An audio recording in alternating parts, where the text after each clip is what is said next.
This video is going to focus on two inventions that changed the economy of the United States and caused the United States economy to go from a poor, bad economy in the late 1700s to, by the mid to late 1800s, a booming economy that was one of the world's strongest. The story starts with a guy named Eli Whitney. He was actually from Connecticut, so he was one of our most famous people in Connecticut, today at least. He has a museum you can go see down by the shore somewhere. Eli Whitney was an inventor, and he actually really hated the practice of slavery being from the North. He thought he could help reduce slavery by eliminating the need for slave labor and eliminating the need for a workforce. So he invented a machine called the cotton gin, which is short for cotton engine, and he invented it somewhere in the mid 1790s. The cotton gin removes seeds from cotton so that it doesn't need to be done by hand. When you remove cotton seeds by hand, to take one little cotton ball might take 5 minutes just to pick the seeds out of one cotton ball. So, in order to harvest cotton, you need a whole bunch of slaves to pick the seeds out. Quite honestly, it wasn't even really that profitable of a farming venture simply because you needed so many slaves just to pick seeds out of cotton, you couldn't grow it very fast.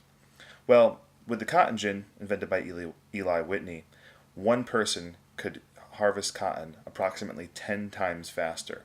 So Eli Whitney thought, hey, less slaves needed to pick seeds out of cotton, I'm going to help reduce slavery. Unfortunately for Mr. Whitney, the effects of the cotton gin were precisely the opposite.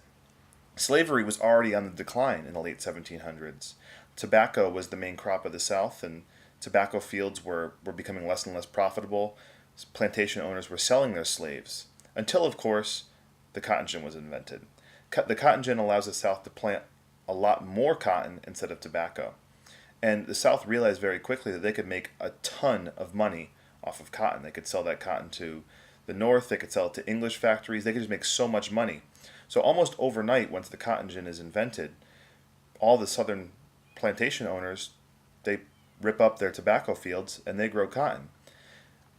Yeah, one slave could pick the seeds out of cotton faster with the cotton gin, but now plantation owners were growing hundreds, if not thousands, times more cotton, and slavery went on the increase.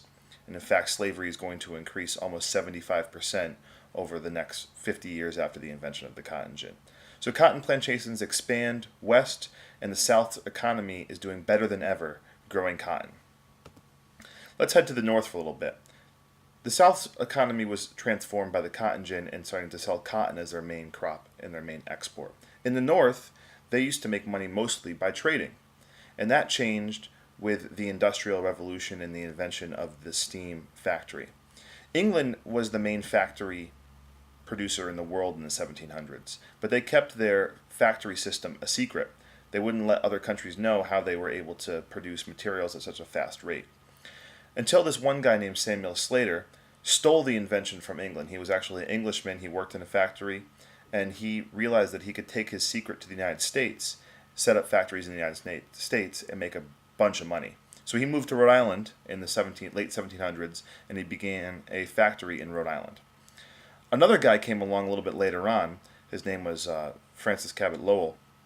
And Lowell looked at the lack of American factories in 1812 and capitalized on the War of 1812 to expand factory systems in the North. During the War of 1812, there was no imports coming in from England because of the war. So Lowell set up his own factories to take the place of the English imports. Thanks to Slater and Lowell, factories spread across New England, across the North, and another invention, the invention of steam power, allowed factories to be built anywhere. With a steam engine, you could run a factory in the middle of a field, you could run a factory anywhere. You didn't need a river with a water wheel to power the factory. So by 1850, throughout the early 1800s up until the mid 1800s, you see this boom in factories in the North. Everyone's working in factories. It replaces trade as the main amount of money. So the effects of this, factories became incredibly profitable. Cotton growth in the South, the cotton that was grown in the South now had a place to go in the North. Grew cotton in the South, made it into shirts in the North. It was a perfect system. More and more factories are going to be built in the North. More people are going to move away from rural areas and toward mills for work. this is going to cause cities to grow at rapid speeds. So in the North, you have this huge growth of cities in the 1800s. People aren't living on small individual farms anymore. They're moving into the city, and it starts to look more like that. Manufacturing and industry replace trade as the top way to make money. So let's take a look at this, just recap here. How did these two inventions cause the nation's economy to grow?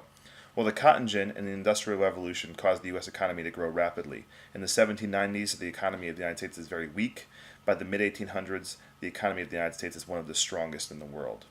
The South becomes more reliant on slave labor for their growing economy than ever before, and because cotton becomes such an important thing to the South to keep their economy strong, they are less and less likely to get rid of their slave labor that fuels their economy.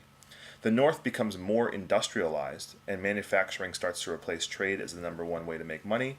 And finally, cities in the North are going to grow as more citizens move away from farms and towards factories for work.